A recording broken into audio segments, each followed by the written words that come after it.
Major AEW returns. Plus, we're going to be discussing some very interesting stuff that WWE might be planning to announce very soon. And Scott Steiner was on ESPN. What was he talking about? We're going to talk about it right here on the Ango Show.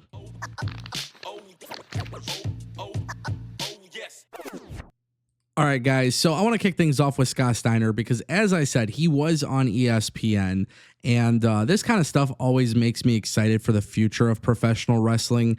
I've said this so many times on my channel throughout the years, when you could kind of see somebody's progression from where they were to then jumping into the journey of professional wrestling. This is a perfect example.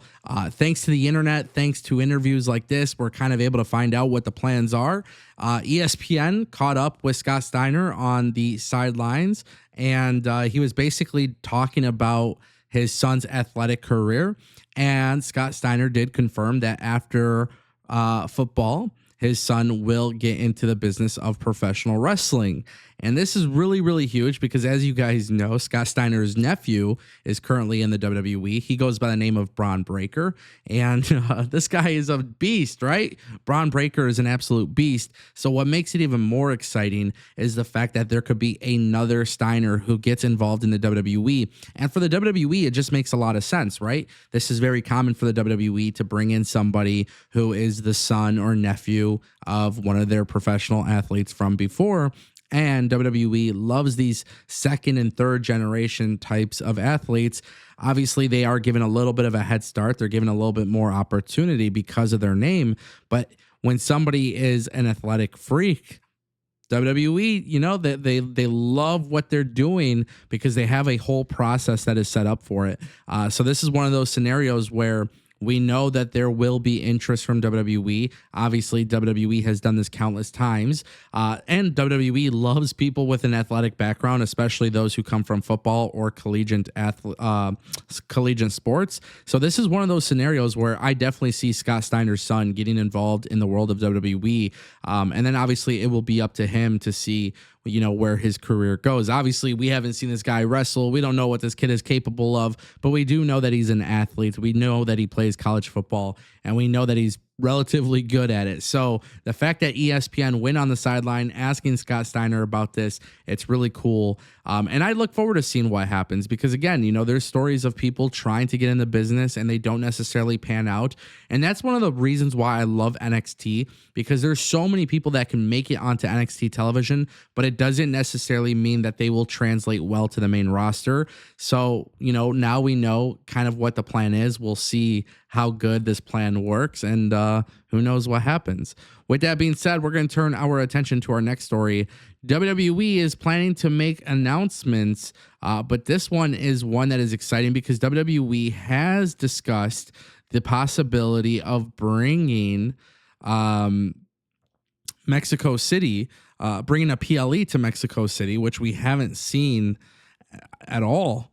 WWE will do house shows. WWE does their live event tour, but WWE never does this where they go out and they venture off with these PLEs. We know that they're doing Saudi Arabia. We know that they're doing Canada. We know that they did Germany, you know, but Italy and Mexico City and Japan have been the three that have often been talked about, and it hasn't been revealed. And now it appears that WWE is in fact planning to bring the show to bringing a PLE to Mexico City.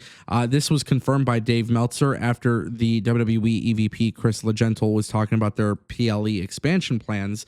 You know, for WWE to doing a PLE in Mexico City, it's a big deal. But also, too, I want to say one of the things that really makes me excited about this particular news is the fact that for WWE, you know, with all of this international expansion, people don't ever really talk about the cities or the countries that don't get the shows. And Mexico City has such a big, loyal fan base for professional wrestling. To me, it just I kind of scratch my head and wonder, why haven't they done this before, right? That seems to be the big question. And listen, like I think global expansion is great. I've talked about this so many times. For WWE to go out and globally expand, not only is it incredibly important for them to do it, but there is a whole bunch of fan bases out there that want WWE programming, and they might get the house events, you know, they might get the live shows. They may even get a Raw or SmackDown at some point. But the reality is getting a PLE is a lot harder. So with WWE and the way that they're doing this global expansion, it really just comes down to money and who's willing to pay the site fees. It makes a lot of sense for WWE to do a PLE in Mexico City. The fact that they'll announce one in 2025 is really exciting. Now the question is, what kind will they do? What PLE would they bring out there? Obviously, we've seen Elimination Chamber go to like Canada several times. I would love for Elimination Chamber to go to Mexico City, or if WWE wants to bring like Bad Blood, for example, they can do that if it returns in 2025. Who knows what WWE has as far as tricks up their sleeve, but this is one of those things where I'm 100% excited for it. Love to see WWE doing it.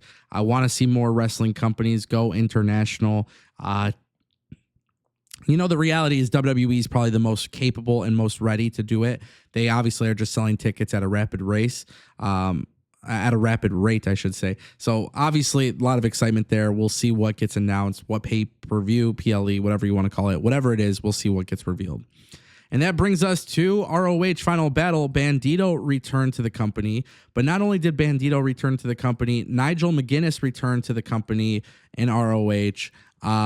And on top of that, there are so many more returns, but the one that was my most favorite was Danhausen. Obviously, I've been very outspoken about Danhausen not being utilized, and the reality is Danhausen got a massive pop.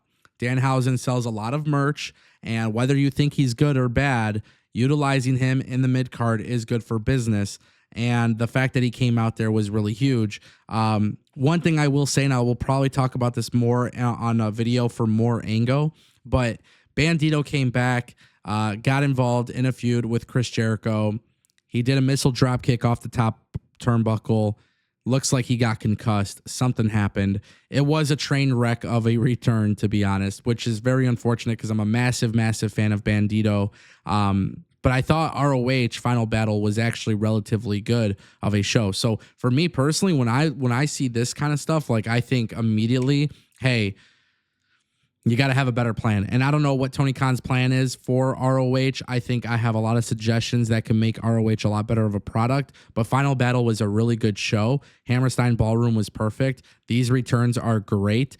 The only thing that didn't make sense was the fact that Tony Khan had aired Bandito vignettes on Dynamite and Collision, only for him to return at ROH Final Battle. So that was one of those things where like I genuinely just like I didn't understand that way of thinking, but at the same time too, it is one of those things where Tony Khan's going to do what Tony Khan does, and it is what it is. But anyways, ladies and gentlemen, that is the Ango Show. Thank you guys for watching, and I'll see you next time.